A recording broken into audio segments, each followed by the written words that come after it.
Joining me for our first episode of the Trump Presidency 2.0 is Dr. Jen Jones, Director for the Science for Center and Democracy here at the Union of Concerned Scientists.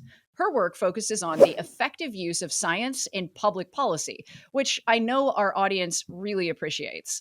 Jen, I wish we were talking under different circumstances because if we learned anything from the first Trump presidency, it's that science will be under near constant attack.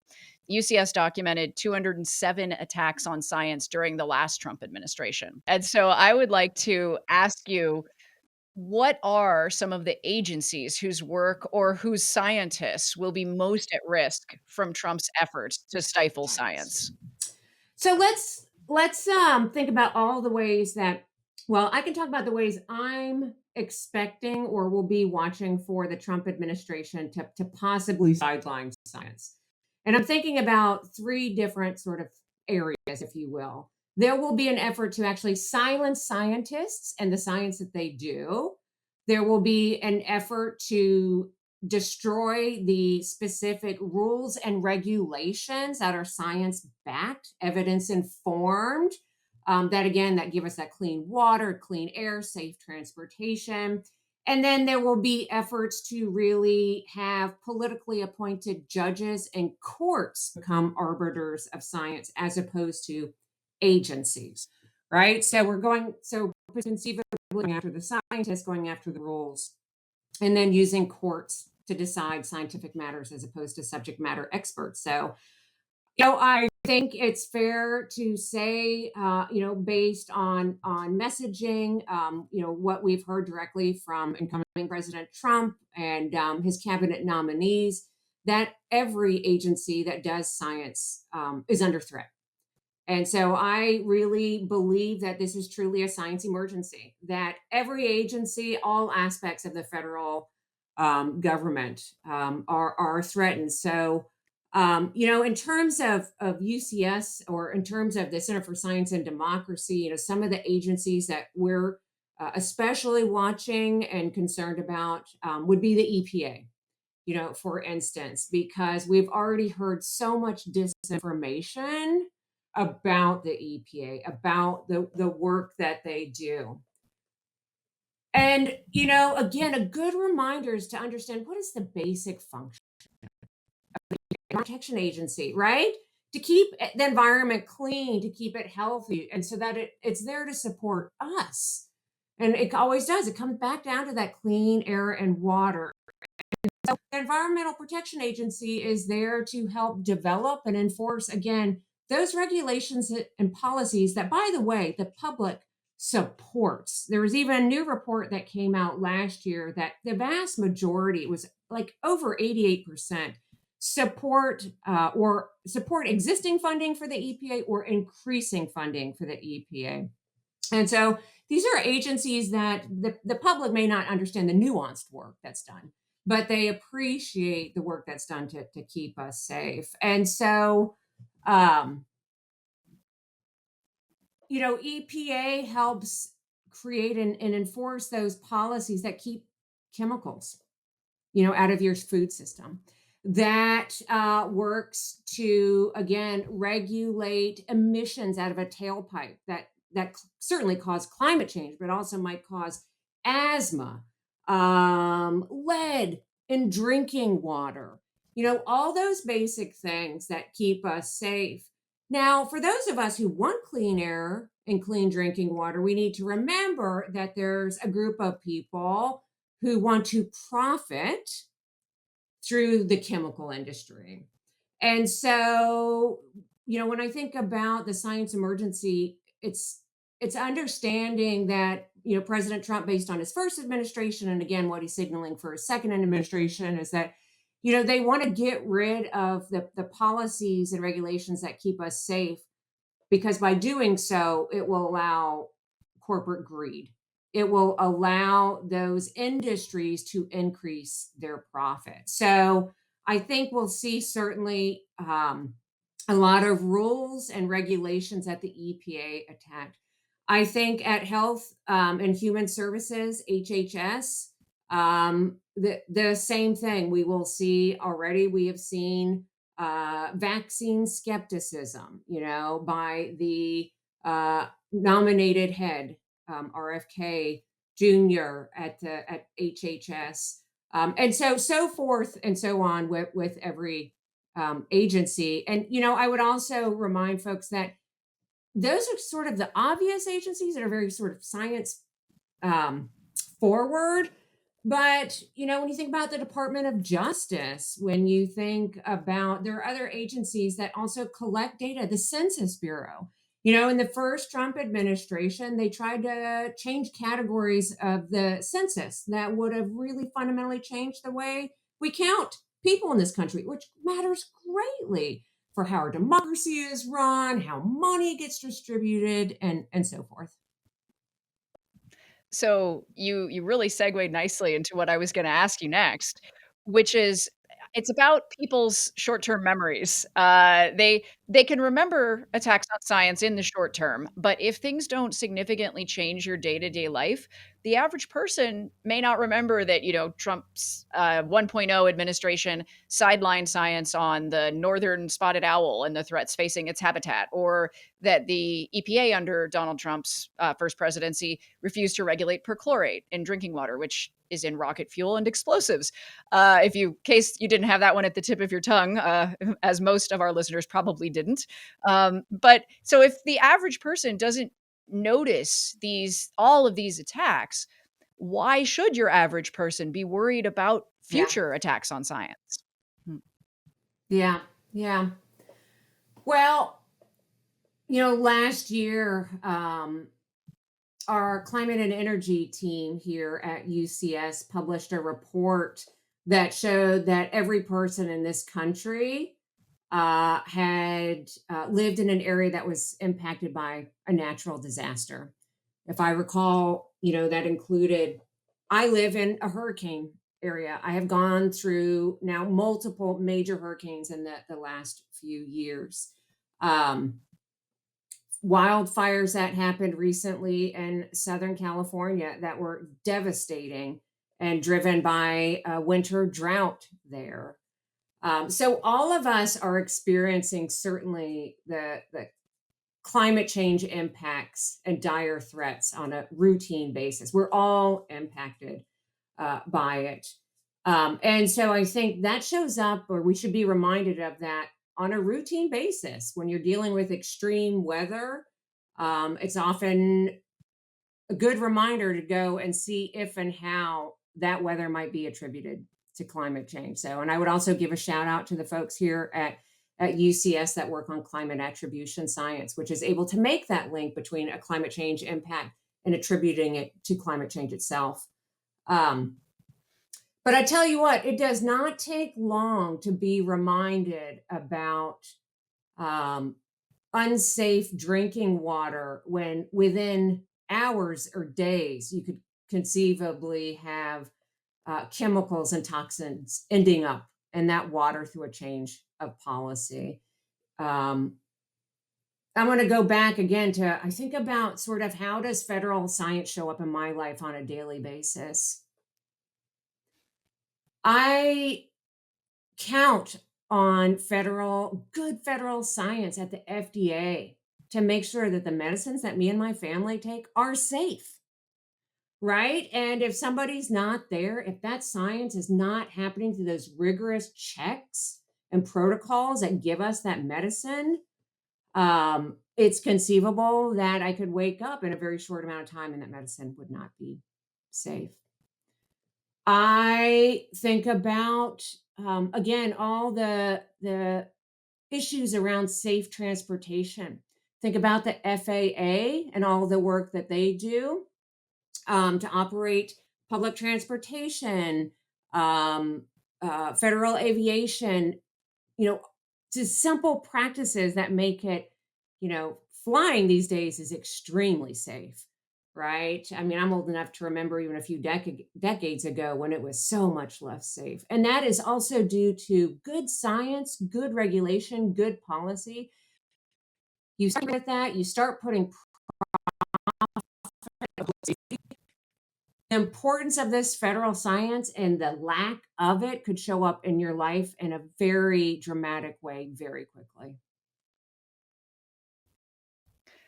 So this ties into something you mentioned earlier, but one thing people may have heard over and over in the media is that President Trump's policies will have a chilling effect on science, and that's a little bit less concrete than if he outright fires a bunch of scientists or dissolves government agencies. So, can you explain in a little more detail what a chilling effect on science is and why that's dangerous? Yeah. So again, let's go back to or let's just remember one of the main reasons that it's likely, President Trump will sideline scientists and sideline science. And, ultimately, I really believe this comes down to profit and power. The goal again is to sideline the good science that keeps the public safe in favor of empowering corporate greed.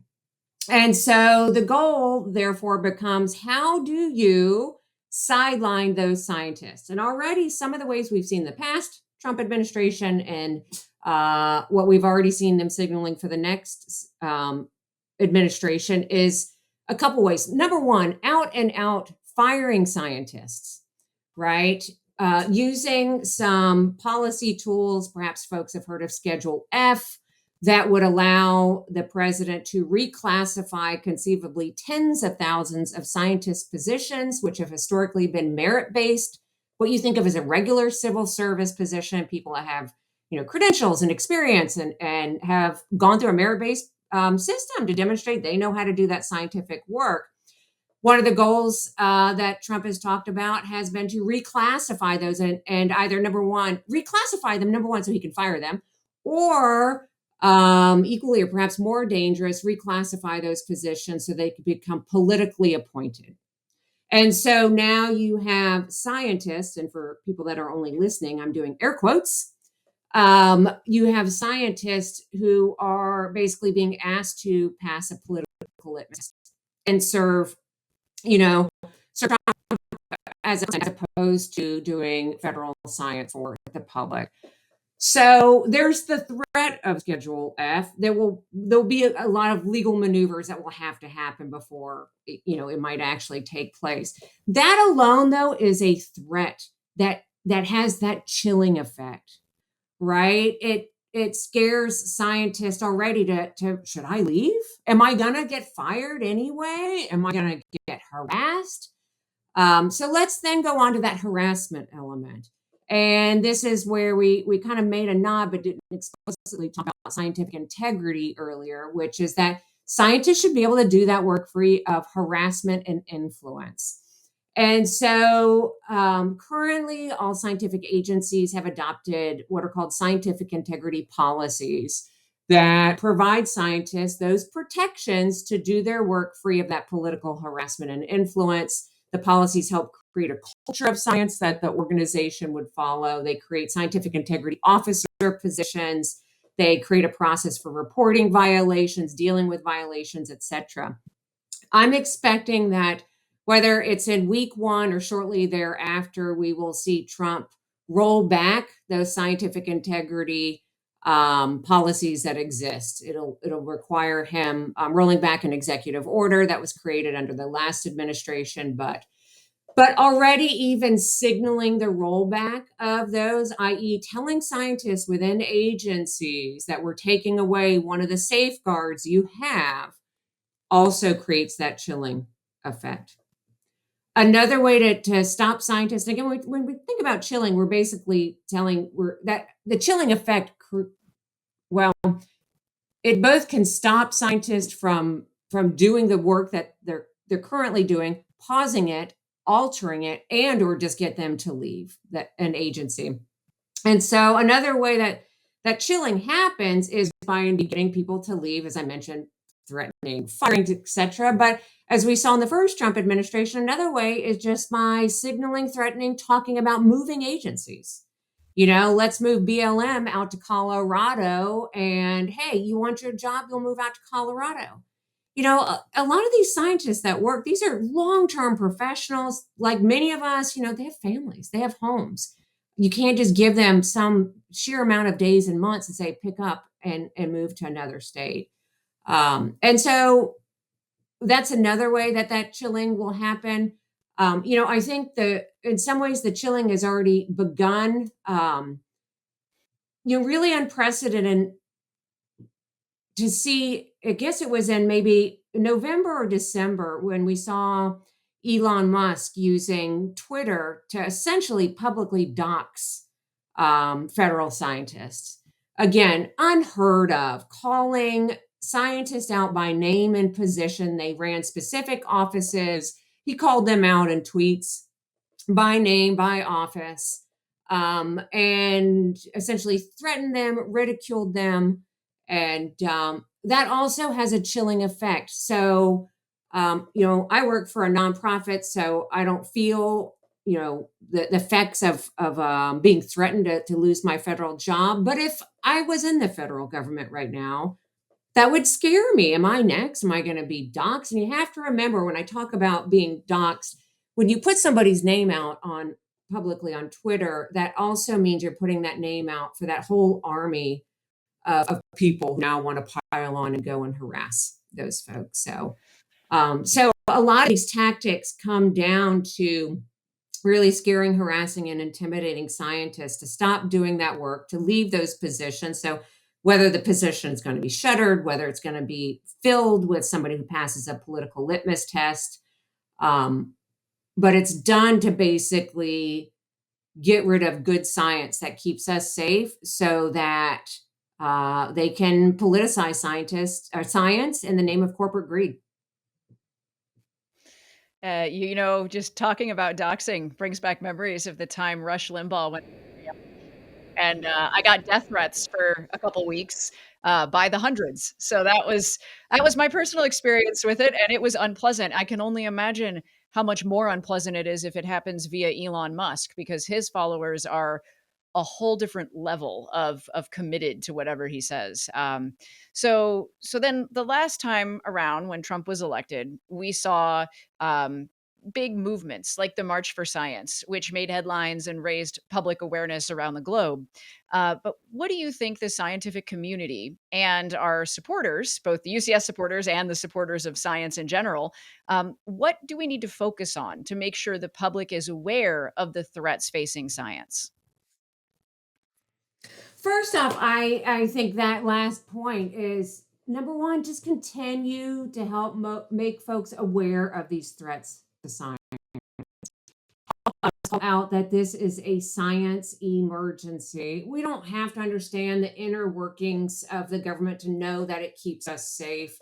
Again, there's so many great reports that have come out in the past few years that have shown, by and large, the public really trusts scientists and supports federal scientists and supports, again, agencies like the EPA who do that work. So all of us can use our voice to help champion science. So I always like to think about, how can we make an impact in those different spheres of our life, our home life, our family life, our professional life, our community life. And so, in our home life, I would remind us to never forget that we also have the power of our wallet to make our spending choices to those places that we think matter, and that includes anything that you feel helps value or promote good science. In our communities and our homes, I know it sounds a little ridiculous, but I think we all have a desperate need to remind people of the beauty, love, and power of science. When you look at the level of science education in this country, and we look at like standardized testing over the past few decades, it's abysmal. How far we have let science education and achievement drop in this country. We have a lot of work to do. And so if working with Congress and some of the policy measures, and maybe I'll talk about in a second, is not your jam, then becoming a local champion of science education, mentoring, tutoring, encouraging diversity in the STEM fields are also so necessary. In that, line too, when I think about education, I would say something all of us can do right now and today is to make sure we are up to date on the UCS disinformation playbook. Disinformation has played such a role in getting us to where we are in the past few years, and the amount of anti-science disinformation that we're already seeing just absolutely be, spewed. All of us are subject to disinformation, and so we need to know how to recognize it and to counter it. And so go see the UCS playbook for how to do that. Now, some other ways that folks can join us here at UCS and some of the efforts that we're doing. First off, become a supporter if you're not, because becoming that supporter really does. We need you. We need those voices. We need you to use your voice to join us in these efforts. Check out becoming a member of our science network if you happen to be a scientist and eligible to do that. So let's go back to that supporter network. I'm so excited to share that just in the past week or so, UCS delivered a letter to, I think, every member of Congress championing the need for science. And so we had more than 25,000 members, supporters, scientists advocates sign on to this letter that we delivered to Congress. And folks can go and see that letter on our website. And, really calling on Congress to do their part in terms of opposing political nominees that clearly have established themselves as anti-science, calling on Congress to support scientific integrity, both in practices and the Scientific Integrity Act through Congress. And then we'll continue. So that was one letter that we've delivered. We also partnered with organizations and or partner organizations, I should say, and delivered also a letter to the specific senators that oversee the nominations process, asking them to disqualify any nominee who stands against scientific integrity. So we provided them a list of specific questions as well that we hope they'll ask in committee hearings as the nominees go through the process. I'm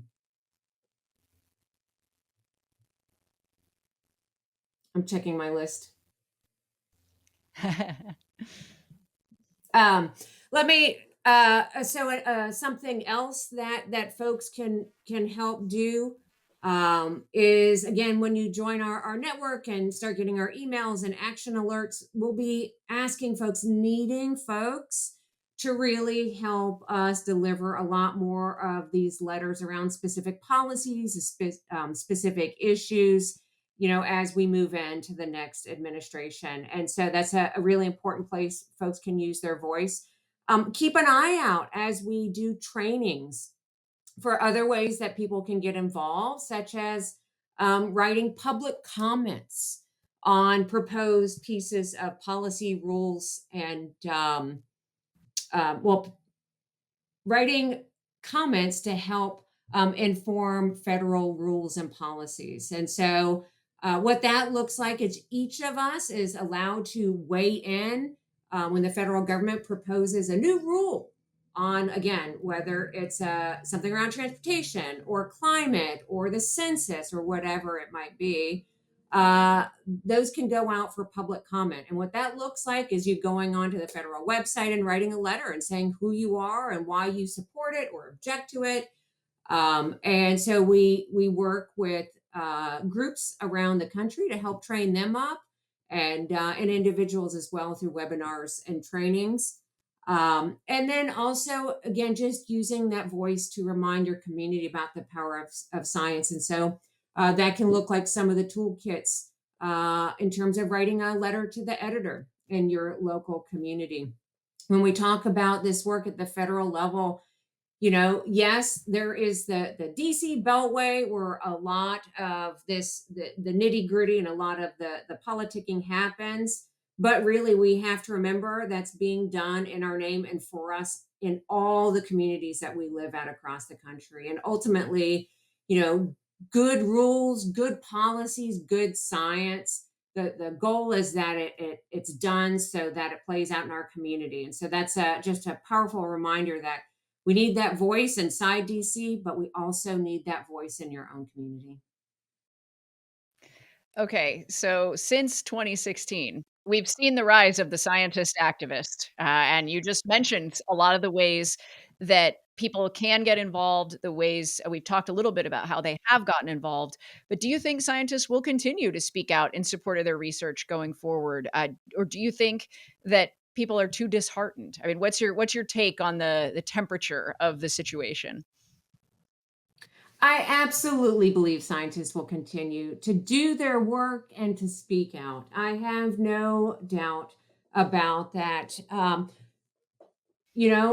People have spent their lives training and doing this work, preparing for this work. They're passionate about it. So much of the work, and when I think about the science we do at UCS, it really is for the public good.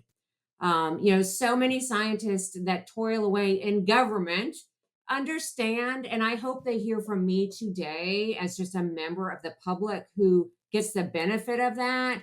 They really do that work for each of us every day. And I hope they um, take strength and energy in knowing that they have the support of so many of us.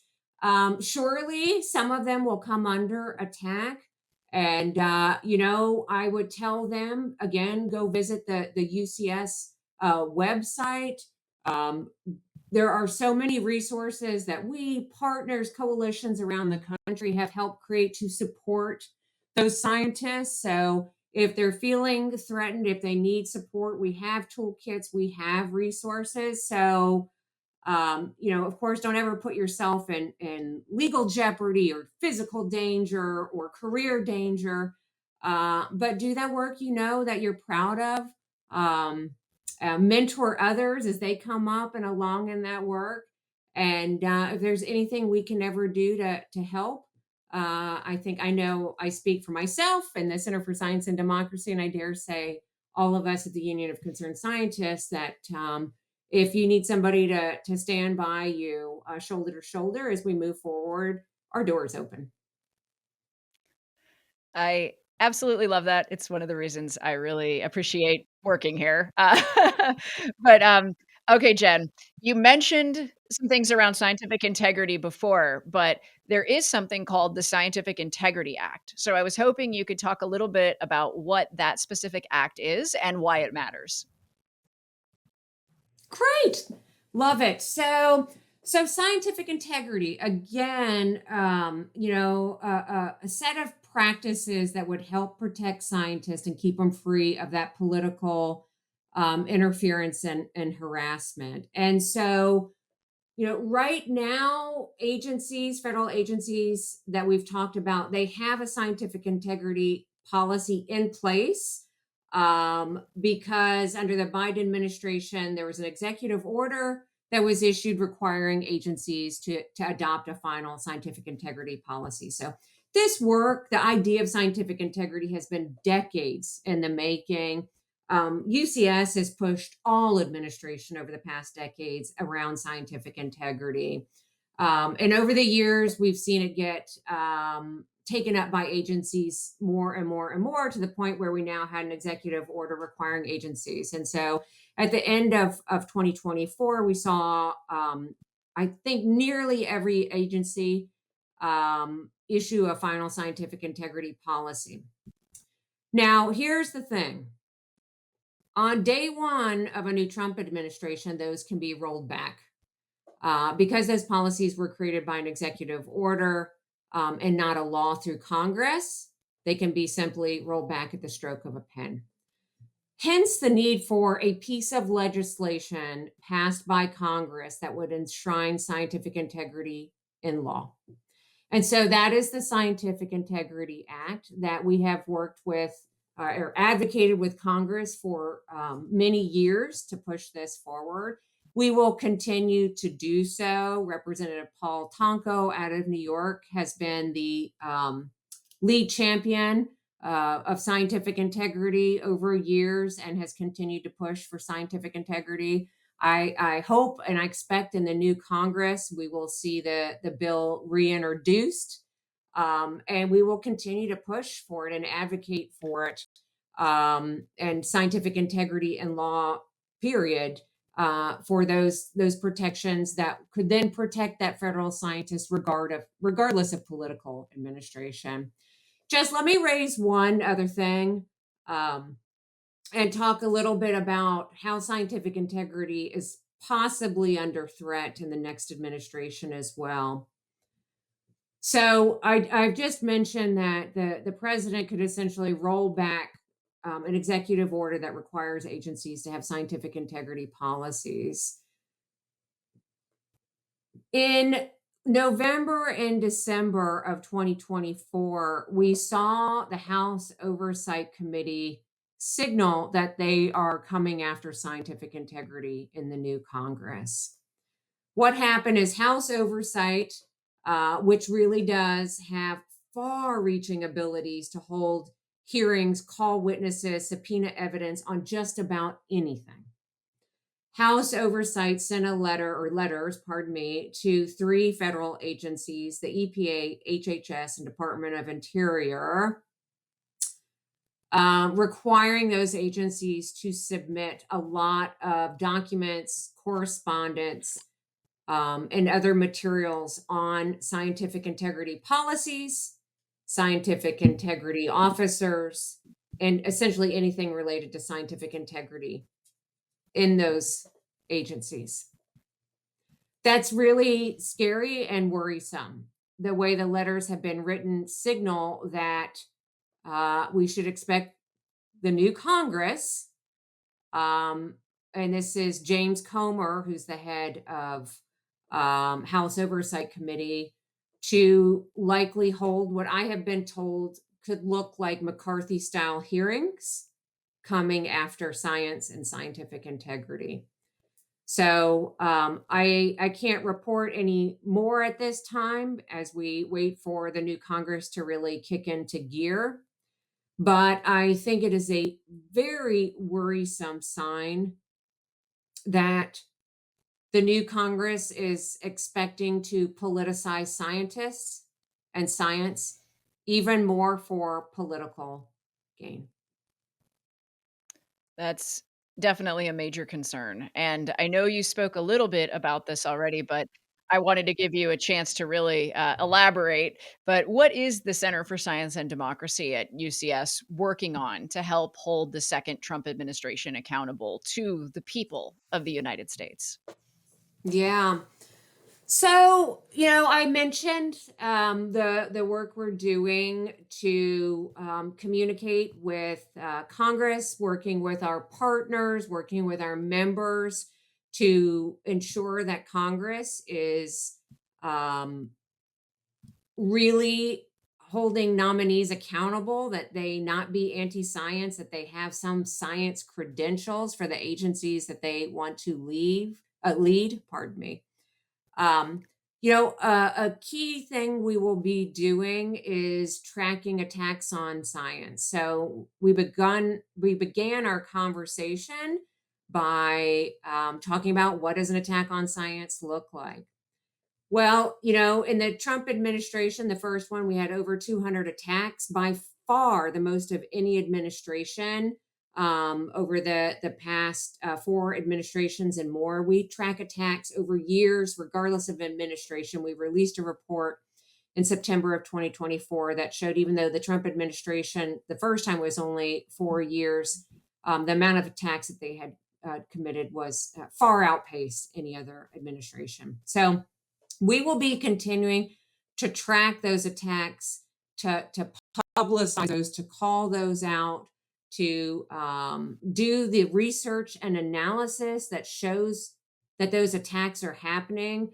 And I think it's also really important. We want to be able to show, again, through good research, through good policy, the consequences and impacts of these attacks. these are not just numbers that exist. When you go after a researcher, when you silence a report, when you know you know misalign science, there are real consequences for real people.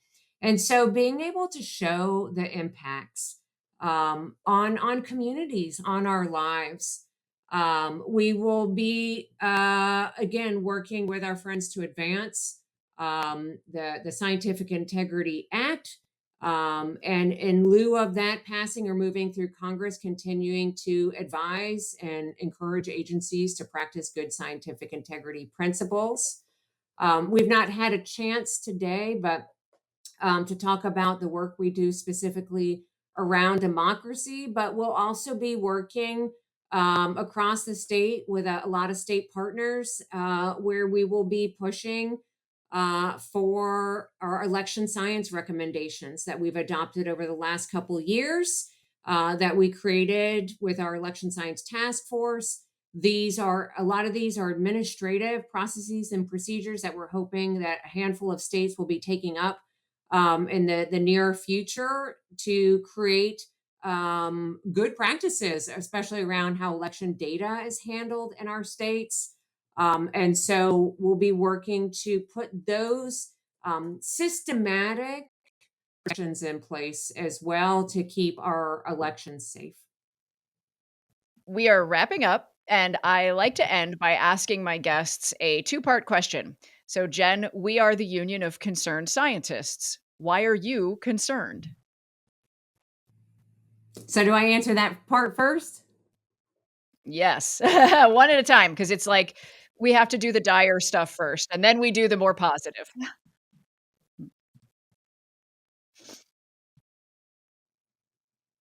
You know, I'm really concerned because in my career, I have lived and worked in, gosh, more than 40 countries around the world. I have spent a lot of my career focused on issues of environmental justice and equity. I, as an educator and a former professor, have worked for that next generation of scientists. I have been the recipient of the good science that keeps us safe. I am concerned because so many of those things that do provide the basic protections for us are at risk. And whether the species perpetuates for millennia to come or not, there are those of us and our neighbors who will suffer today and in the short term if all of us are not concerned and do our part. So I'm concerned because the evidence in front of me tells me I should be. That's a great answer. Very scientist forward. I love it. And so then the second part of the question, it's more positive, more motivational. But what are you doing about that concern? It comes back. I mean, aside from all the work, here at UCS, I tell you, well, some of the things I'm doing are just constantly continuing to expand the way I think about equity. Um, Thinking about,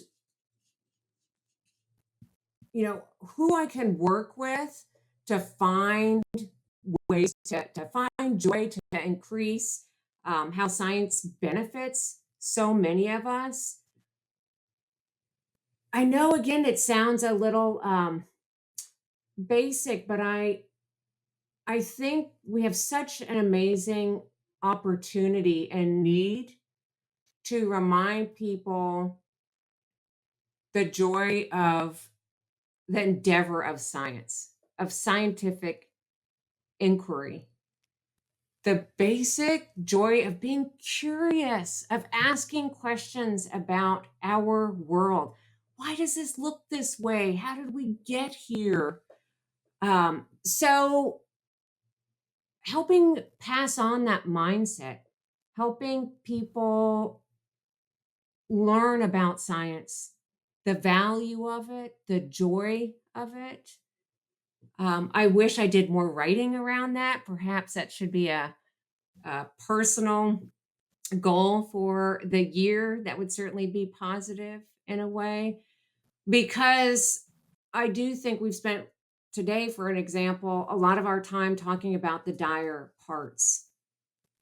But I am also working through UCS, but in these other arenas as well, to remind us that science has given us thus far. It has the potential to solve so many problems. Um, and that should be empowering. Um, yeah. Well, thank you so much for sharing your expertise and your knowledge and that optimism there too. I've said for years that curiosity is the cure. I mean, that's what we need more of, and I'm always excited to talk to like-minded people. So thanks so much for your time, Dr. Jennifer Jones with UCS's Center for Science and Democracy. It's been a pleasure.